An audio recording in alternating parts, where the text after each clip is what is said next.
حضرت امام علی رضی اللہ تعالی عنہ کی خدمت میں ایک شخص آ کے پوچھنے لگا، یا علی رضی اللہ تعالی عنہ، اللہ کے سب سے قریب کون ہے؟ بس جیسے یہ پوچھا گیا تو امام علی رضی اللہ تعالی عنہ نے فرمایا، اے بندہ خدا، اللہ کے قریب وہ عورت ہے جو اللہ کے لیے نامحرم سے پردہ کرتی ہے۔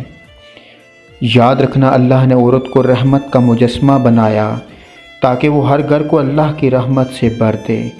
میں نے اللہ کے رسول صلی اللہ علیہ وآلہ وسلم سے سنا کہ اللہ نے ہر عورت کے لیے ایک فرشتہ مقرر کیا تاکہ وہ عورت کے دل کی آواز کو سنے اور فوراً اس دعا کو اللہ کی دربار میں پہنچا دے۔ لیکن افسوس تو یہ ہے، جب عورت بے پردگی اختیار کرے گی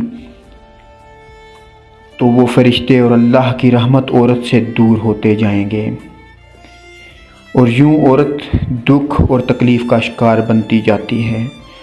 اے بندہ خدا، یاد رکھنا، کبھی بھی کسی بھی باپردہ عورت کا دل نہ دکھانا، کیونکہ نیک عورت کی بد دعا آسمانوں کو چیرتی ہوئی اللہ کا عذاب بن کے کائنات پر نافذ ہو جاتی ہے۔